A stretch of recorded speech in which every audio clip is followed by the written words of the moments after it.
Hot takes, hot takes. I need some hot takes. Charlie, give me your hot take.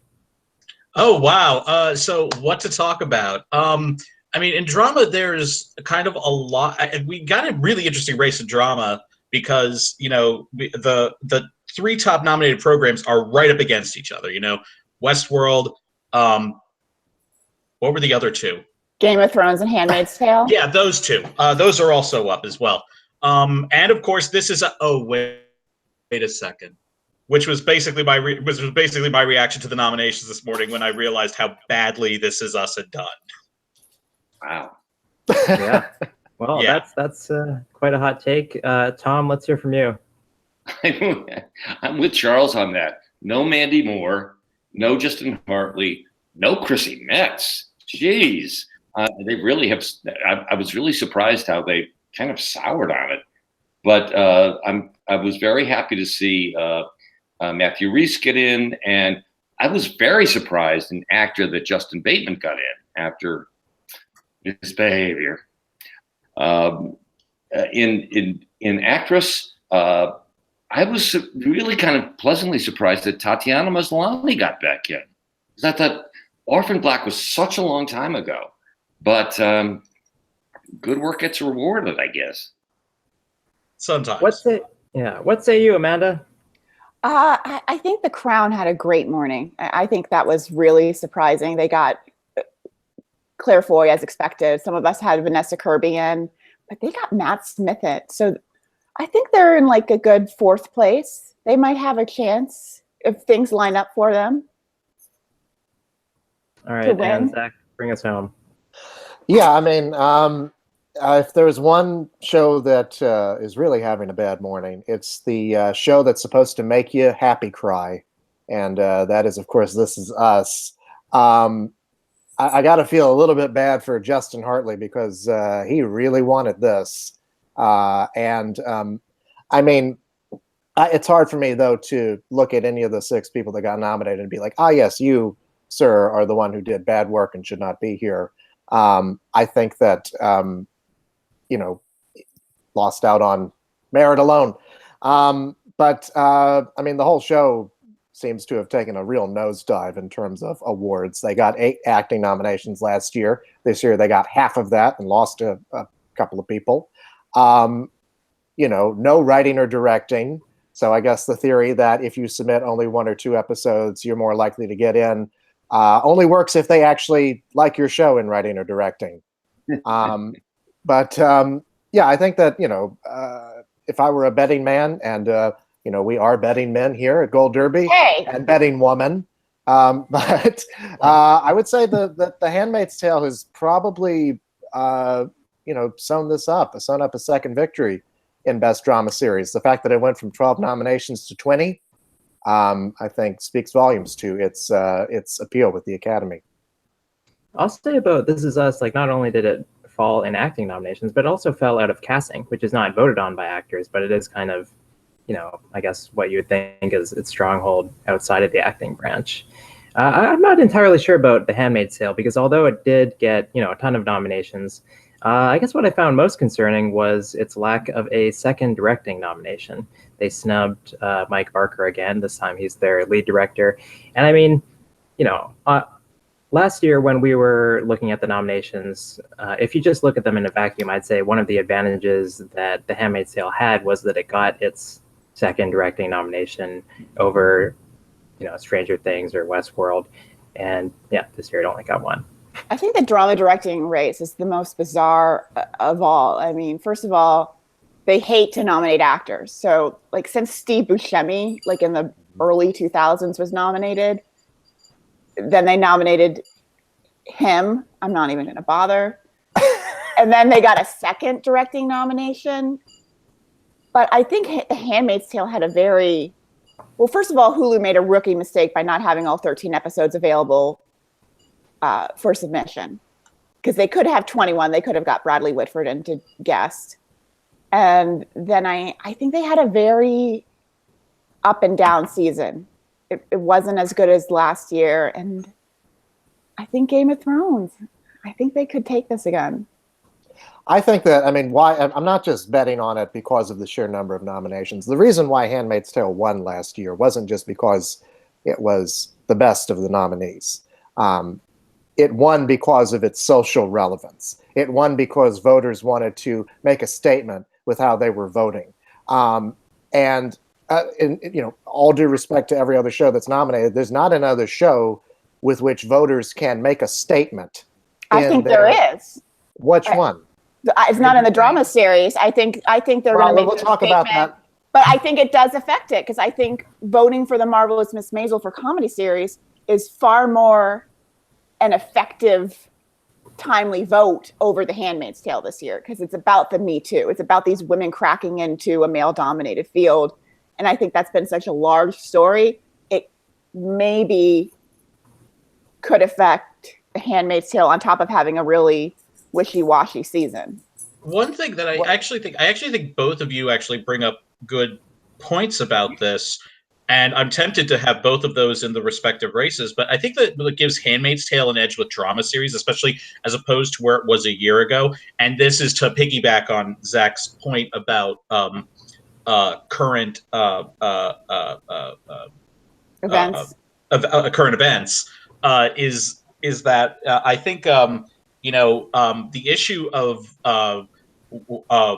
women's autonomy, which is my polite way of saying, Roe and abortion, and of course everything that comes after that, is now really on the forefront because of the open Supreme Court seat, which all of this stuff is going to be going on during voting, which I think gives the show that little edge. But I do think it is a fluid race, though. I think I'm this time with drama series because I think those, as I said, those top three shows, Westworld, Game of Thrones, and Handmaid's Tale, are all just snipping at each other, at trying to get to the finish line. I don't think Westworld can win because it doesn't have a writing or a directing. Well, yeah. I mean, let's just say. So I think, like The Crown. I mean, like everyone's underestimating it, but look out for that. It really overperformed from what we were expecting, and it's about a woman in charge, and a time when women were not in charge. I will say that, I mean, it is pretty remarkable that Westworld still managed to get 21 nominations and not a single one for writing or directing. When they called Ed Harris's name, I was like, oh. He's really going to do it. I'm kicking myself because when we first opened the prediction center and those two men switched from supporting to lead, I had the 6 lineup in drama actor because that was before Jason Bateman had stuck his foot in his mouth. And I didn't have Freddie Highmore or Liev Schreiber in, and I put them both in. And I feel like an adult. So I'm never changing my predictions again from the beginning of the year. Chris is going to be mad at you. I know.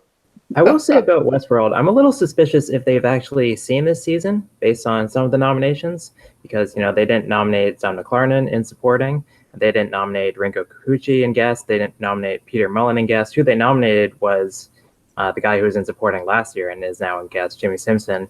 And they didn't nominate Anthony Hopkins, but maybe that's because they got to the end of the first season and they saw that he died and they didn't even know that he was still on the show. What I'm really suspicious about Game of Thrones is that Kit Harington and Emilia Clarke didn't get in. Yeah. That's a big tell. Well, but staying in supporting would have been category fraud. Yeah. And I'm sure like they're both a little disappointed, but it's so nice for Nikolai Coster-Waldau, who really should have been nominated for season 3 when he got the Critics' Choice nomination, to finally get some attention himself. And for the final season, you never know. True.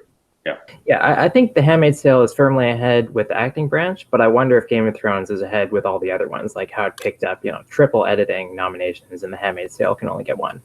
Well, and I think Oh, sorry.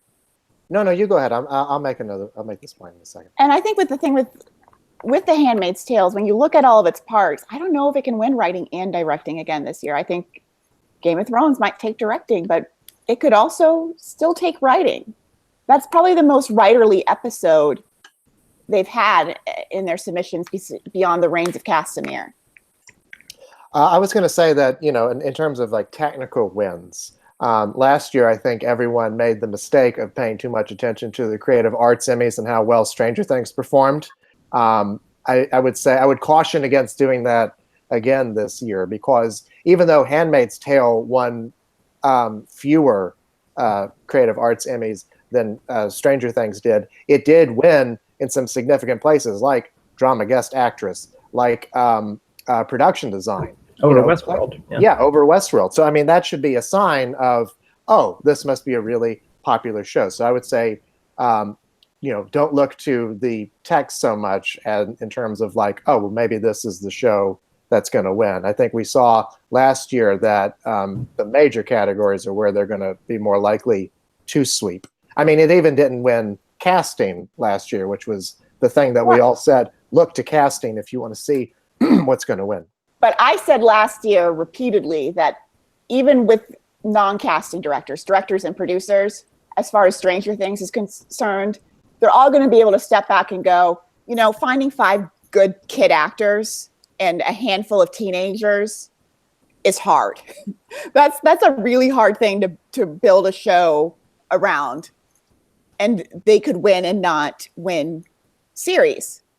I think, if Game of Thrones is like 2 away from breaking their record after the Creative Arts, yeah, you're going to want to hop on that train. Well, I mean, there's one award I'm sure it's going to win, and that's for Peter Dinklage. But oh yeah, I mean, anyway. I think. Well, Game of Thrones, as far as like above the line wins, as far as HBO is concerned, is trailing The Sopranos by 10. So that's what they're looking for, is 10 or 11 above the line wins. And if Peter Dinklage and Diana Rigg win, and then maybe we see a directing win, it starts to look like the drama series winner again. I know you're having a rough day. Oh, you're talking to me? No. I know, but I don't think any. It in another video. I know, but I don't think any show can win 2 years based on just social relevance. You have to have a knockout season, and that's what The Handmaid's Tale did last year. They had an amazing season. This season has been up and down, and has really been trying to search for what to do next once it absorbed all the book material from the first season.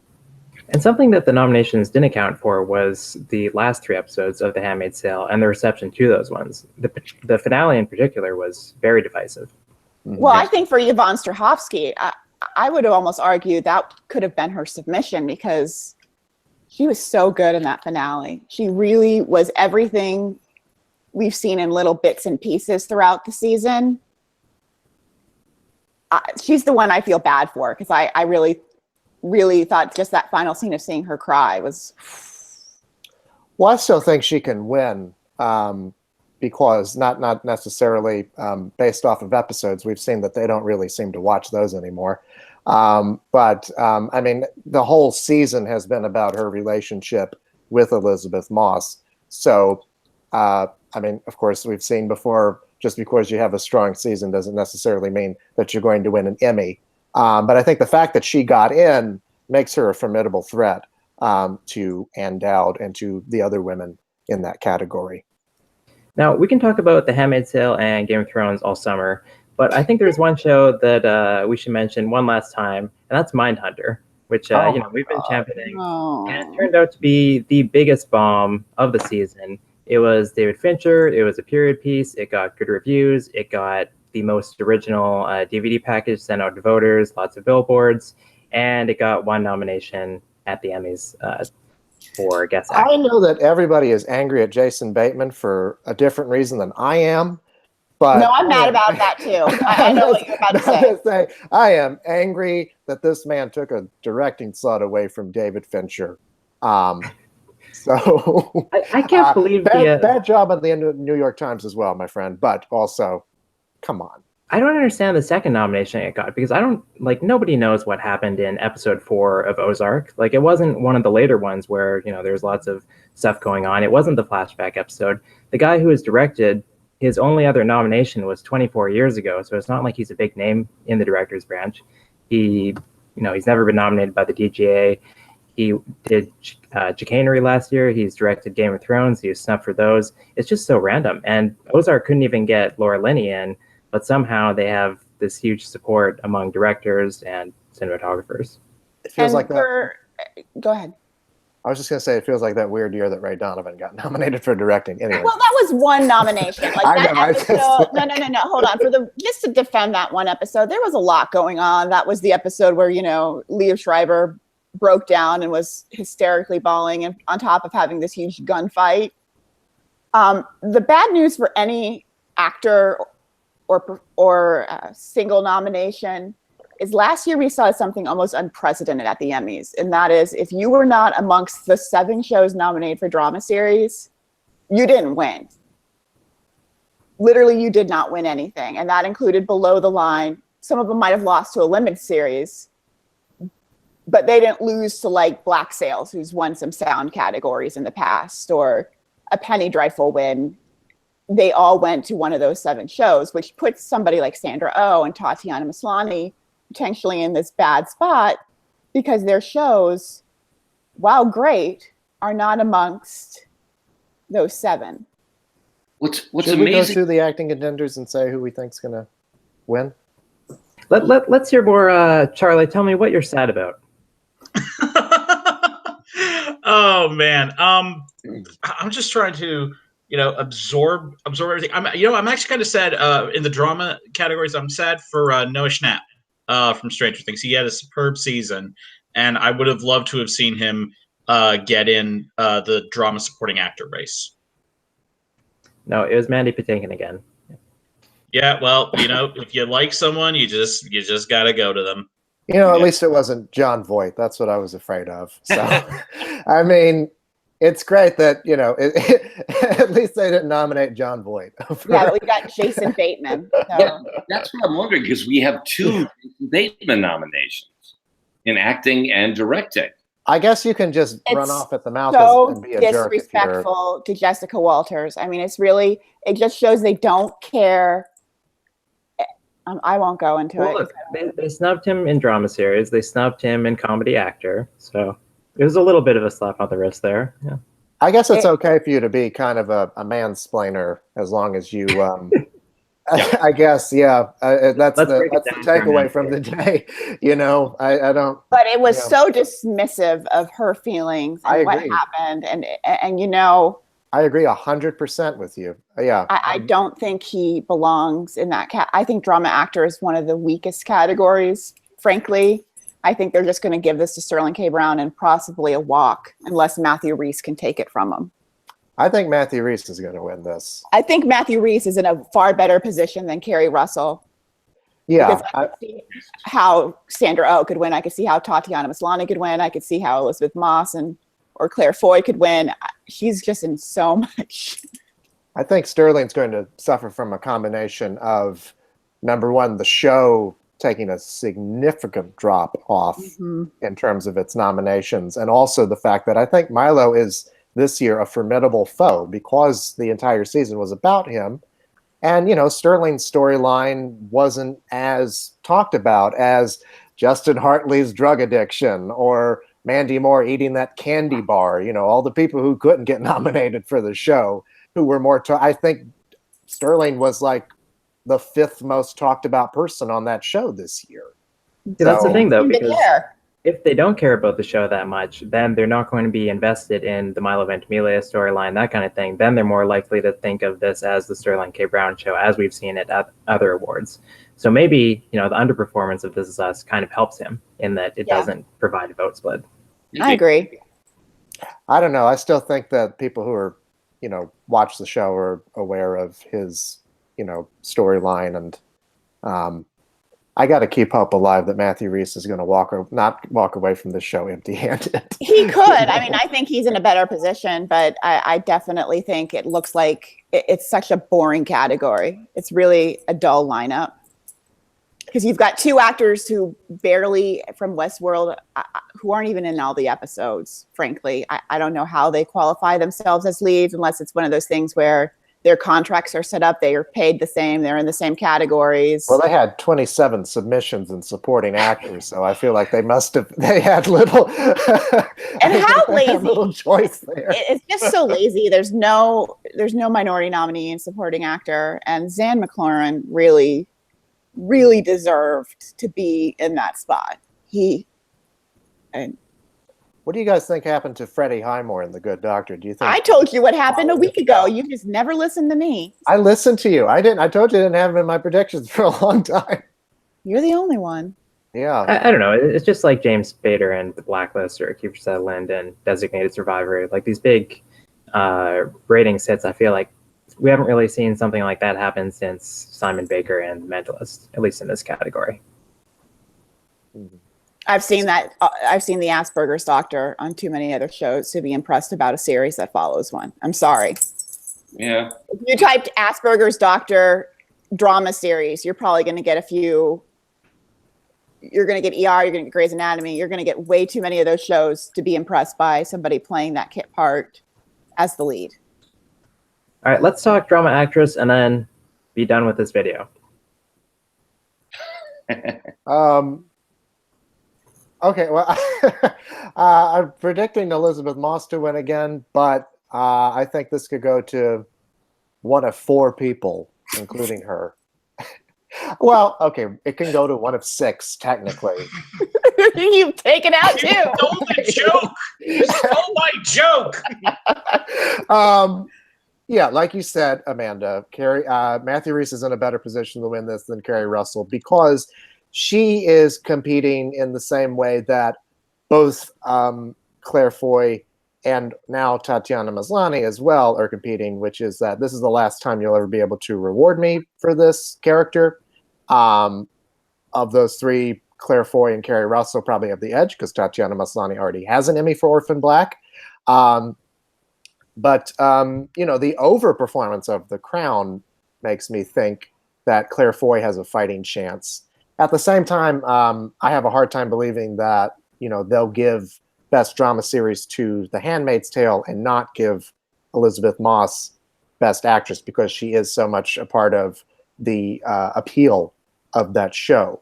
But I think this really does kind of come down to the 2 of them. I think that there is a groundswell of support for Claire Foy. I mean, she does, after all, have 2 SAG Awards to Elisabeth Moss's 0. And so I think that there's a chance that she could upset. Not only did Claire Foy get nominated, and I think Netflix is really trying this year. They're going to be really embarrassed if they end this Emmy cycle without a lead acting prize in some category. They've never won a lead acting race. They've never won a series race. I mean, TV movie's a joke, so that counts as like a half a win.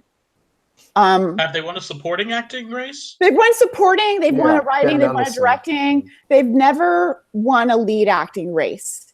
What was the supporting one? I can't remember that one. They've won for Ben Mendelsohn, Uza Duba. John Lithgow. John Lithgow. Yeah. So I really think that for Netflix, she's the one.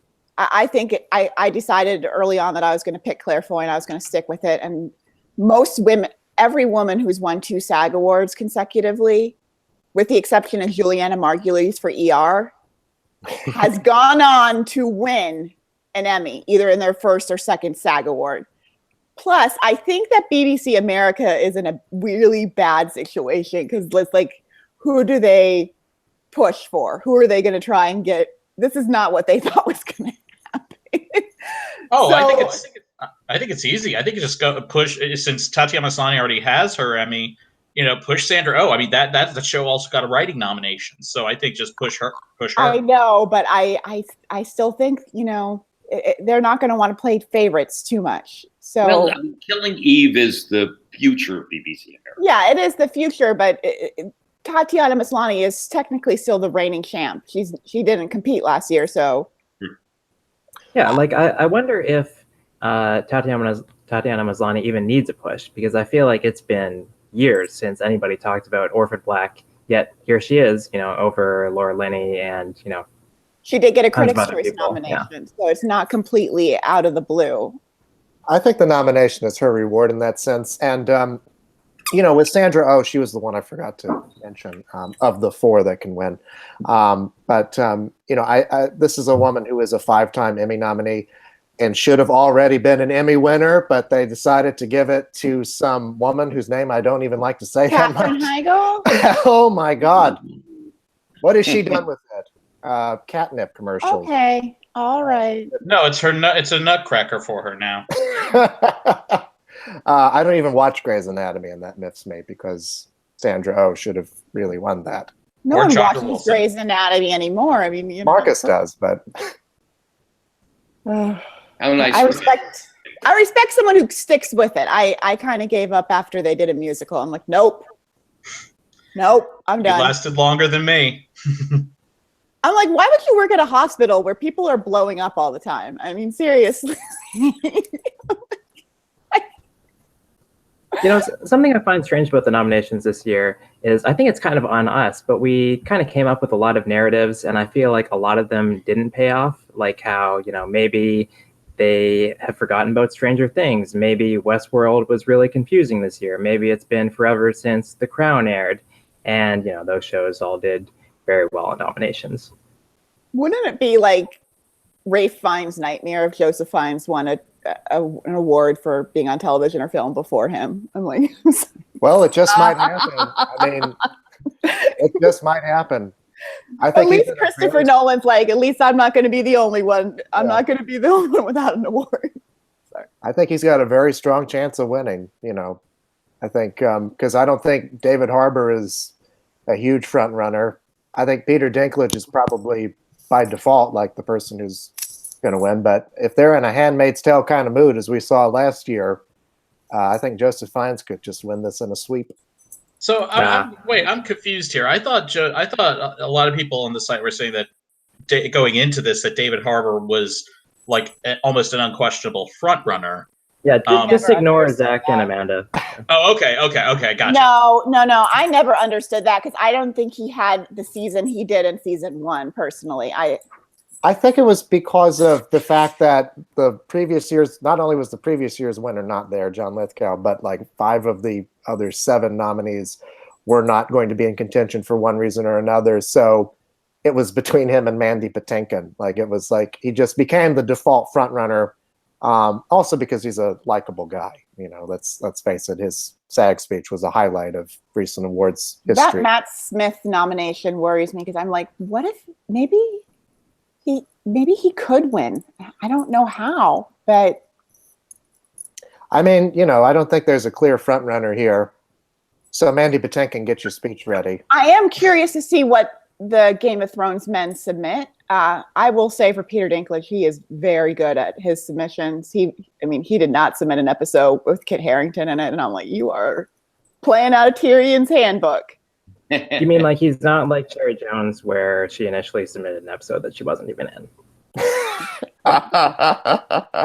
It was corrected on the nominations, though. So, but he's very good about his submission. But I wonder. Except the second time he won, that was a crap submission. Well, that wasn't his fault. That was his best episode. That was the Academy's fault for not giving it to Chow. I know, but you can't blame him for them getting the wrong winner. I will be as bitter as I want. I will cling. Okay. I will cling to my gun and religion, which is none and none. And never mind. I like the bitter Charles. Okay, let's hear some final thoughts. Tom, do you want to say anything about Kelly Jenrette? What? No. Okay. Charlie, any final thoughts? I just think one show that we haven't mentioned a lot here, because there's a lot of it feels like there's a lot of momentum with other shows, but Stranger Things is one that I would still watch out for. It had a really solid second season, and I just don't know where it might pop up with the win, but crazier things have happened. Back in Amanda. You first, Amanda. I think it's going to be a very interesting race, and I would look out for The Crown because if any show overperformed, I think The Crown overperformed. And if I can pipe in, go ahead. I do think that the Matt Smith nomination is very telling. Mhm. That The Crown may have more bench strength than we think. One final thought: the only real emotion that I have behind any of these contenders throughout the drama categories is for Cameron Britton. So I'm going to be rooting for that at the Creative Arts Emmys, even though his victory will tell us nothing at all about the rest of the races. Way to go to make it more confusing, Zach. It'll just make my day.